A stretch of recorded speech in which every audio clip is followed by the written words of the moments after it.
Well, you all started a really great discussion this week. I have to confess, I got kind of sucked up in it. One of the things that I want to bring up is that if we talk about the philosophy of language, one of the things that's important to point out is that almost all language is a lie. And that's probably the most blunt way of putting it. So you could say that it's pretend, you could say that it's inference or something like that.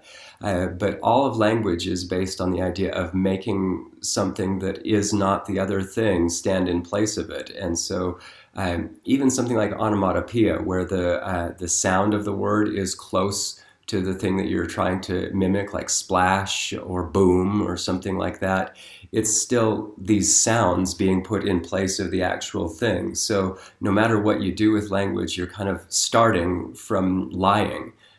Saying things that aren't actually true. So it's interesting to think about that because artistic speech, storytelling, and jokes are even based more on that. You really pull people further and further away from reality the more you pull them into a joke, where you're really leading them into this complicated thinking situation, a narrative, and so on, that isn't what it's supposed to be. We make the mistake too frequently of thinking that language is communication, that it's about sending direct messages about truth or falsehood. And the more we think about language over the years, philosophers realize that search for truth and true propositions in philosophy has been a misleading approach to things, that there is no ultimate truth in language because language itself starts from faking something. So we're good at that at humans, and it's one of the things that makes humans different from other kinds of animals in that we have learned how to use imaginary things like that. If you wanted to see some of the evolutionary science on that, one of my favorite references is Louis Liebenberg, who's from South Africa. He was featured heavily in the book Born to Run for his scientific approach to tracking behaviors that Bushmen in the Kalahari, he's figured out, learned tens of thousands of years ago, how to read signs in the dirt, that if you read the way the signs are lined up in the dirt tracks, and you learn how to do tracking, you're actually taking things that are in the dirt and inferring something that's out there beyond the horizon that you can't see anymore, and figuring out that there's something out there. So this correlation of objectivity and subjectivity is really what we're talking about when we're talking about language. And correlations to what is real in the world are not unimportant, but the language itself, the talking about those things, it's kind of a delayed thing. It's like you're avoiding looking at the immediate thing that you want. You want to get out there and find the kudu or the antelope or whatever, but instead you're stopping and you're looking down and you're focusing on these tracks. You're doing this whole other activity with the idea that it might get you to this other goal as well. And so pretend. Pretend is the other word for lying that we want to bring out there. It's imaginary, and it's not about communicating direct messages. For some reason, we seem to get stuck on the idea that communicating direct messages is the principal point of language. That brings us back to what is so fascinating about the conversational maxims, which is that in almost all human behavior, the usefulness of the maxims, those kind of guidelines for the way language should proceed, is that those guidelines are there to be broken, which means that if you have four maxims and every one of them is lined up as yes, yes, yes, yes, you might be kind of suspicious. It's like, why is that person being so direct and truthful and so on? There are situations where that's probably okay, but I actually just sat down and did all of the different varieties of check boxes that you could have with yes on this one, no on that one, yes on this one, no on that one. And there are dozens of these combinations of the maxims where you could have some true, some false, and so on. Uh, and that means that in all of our speaking every day, that the practical things that we do are probably built up largely of decisions that we make on when to break the rules. So yeah, that's got to be difficult to teach. I don't know that I've had great success in teaching that in school, but the thing that that's bringing to my mind is how much you guys are focusing on pragmatics right now, because pragmatics is actually how we as humans make meaning with language, how we work on intersubjectivity across people and across situations. And not dealing with that with students who have disabilities as well as all other students, we're doing them a great disservice. We may be teaching them language, and we may be teaching them in some archaic, logical way that follows the philosophy of the ancient Greeks or the 14 or 1500s, when we know a lot more now. We've had people watching language for a lot longer. We've had people who have lifetimes to be able to consider what language is and how it works. And then we end up with interesting thinkers like Wittgenstein and John Austin and Michael Halliday. We end up with brilliant classroom analysis by people like Courtney Kasdan, gender analyses by people like Deborah Tannen.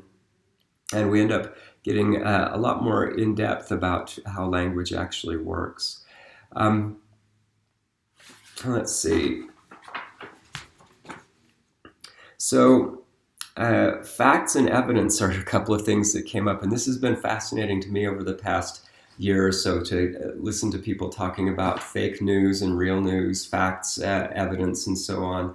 And it's a little bit tricky for me to watch people get upset so much about the issues with facts and evidence and fake news and so on, because we shouldn't be surprised to realize that that much of what we see in produced arts, such as television, including television news or radio news or print news, that's all based on pragmatics. It's based on assumptions of getting in and helping people feel and think a particular way. So there's a lot of positioning that goes on there. And there is a question of objectivity. What are we focused on? And is it something that other people can focus on, or is it something that only we can focus on? So I'm not going to dig too deeply into that, but we often break that maxim of truth when we need to. So storytelling, jokes, all of those things. You all brought up in the discussion that autistic kids often miss jokes, and a lot of that has to do with the fact that jokes are always about breaking a maxim.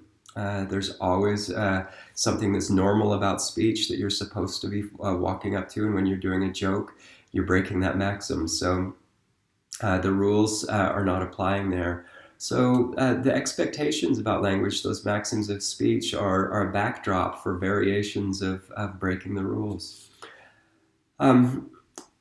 Seems that people rarely speak purely to deliver vocabulary and syntactic meaning, that pragmatics governs the way speech actually works from infancy on. So let's see. One of the things that you also brought up was how often we speak without thinking, and it brought up to my mind this idea. It was the, I think it was, I can't remember which author. I was looking at quotations to see. I was seeing a quotation by Flannery O'Connor, the 20th century author, and who else did I see a quote by? Well, I'll bring that up in a moment. The gist of the quote is, I don't know what I think until I see what I have to say. And I think very frequently we speak to figure out what we think and feel, and we think, as people often hope language to be, that we're supposed to have it all planned out in our mind, and then we're supposed to say it. Think before you talk, and so on. And what those authors are telling us is that, like writing just to get your thoughts out, we often have to speak to see how we feel, to learn what we're actually thinking and feeling, which means that many times that speech that we use, it's a heuristic thing. We're trying to figure things out. It's emergent. It's coming out as it's coming out rather than being pre-planned and reflective. And so often we want people to walk up to that sort of reflective standard that they're supposed to have pre-planned everything they're going to say and know what it's going to do to people and how people are going to perceive us and so on. And maybe there are situations where that is more warranted, but there are plenty of situations where we should be allowed to think on our feet. Think about that for your students. When can they just talk, and when should they be a little more thoughtful? Same thing for you. Okay, working backwards through the notes now. Also that people aren't always fully aware of their intentions. Sometimes we don't say, or we're not as direct with our speech because we don't really know how exactly we feel about those things. Our intentions aren't always perfectly clear to ourselves. We don't know the speech act that we're trying to commit. And so sometimes we have to just say the things, and when we say those things, we often don't put the declarative on the beginning of them. We don't say, I request you, or it is my hope that, or I think that. When we're being fairly reflective, we probably have the presence of mind to put those tags on the front of things, but oftentimes we're just working it out as we go. Let's see. Some of you brought up conversational practice, especially with blind and visually impaired students and deaf and hard of hearing students. It would be interesting to see that come into the curriculum, to see much more guided participation in authentic conversation, so that we can see that they get opportunities to be in conversations, but then those same students that have the disability then get a chance to objectify that conversation, probably by recording it, and then going back to it and having discussions about little segments of the conversation and how they worked. That's a way that a person who's a teacher could then point out some of the times that, so imagine for a visually impaired student, that person could say, oh, usually when someone's voice is sounding like that, their eyebrow is going up, and you could kind of model that for them and let them see or touch your face or something. I don't know what's appropriate in that kind of educational situation. The same thing for a deaf or hard of hearing student is that you could visually model for them that the voice intonation is going up or down when a particular type of facial expression is being used, so that you could demonstrate irony or sarcasm or anger or some of the other pragmatic motives that are out there. So let's see. Those are part and parcel of big questions about how to bring pragmatics to these disabled students we've been talking about. Visual pragmatics to visually impaired students, and prosody pragmatics to deaf and hard of hearing students. This brings us back around to the speech acts again. I have to emphasize once more that letting go of that word communication is going to be kind of important for you, because communication implies the direct sending of an intended message from here to here. And more often than not, you can tack that performative, that declarative thing at the beginning of anything that's said that will reorient us to understand that, oh, you're trying to do something. It's not so much that you're trying to send a message to me from here to here. You're trying to get something done. You're trying to make something happen with your words. And if we stop and think about that, almost every speech thing that we do, every one of those acts can be reframed as an act that is trying to be committed. That's not to say that there isn't some delivery of messages or communication, but when we orient language as communication, we lose pragmatics. We lose that sense of intentions and motivations that is there in the philosophy that you all read and looked at this week. That brings us around to the question of evidence. I had to bring this up because evidence and research base is something that is harped on continually in the education field. And it's bothersome to me because in many ways what that movement has done is it's taken all of the power away from educators, that educators are not allowed to make decisions about the profession without permission from a control group, double-blind research study, that type of authority, and we're just not qualified to be those people, are we? So there's a lot of demand for evidence in education. It's only partially appropriate.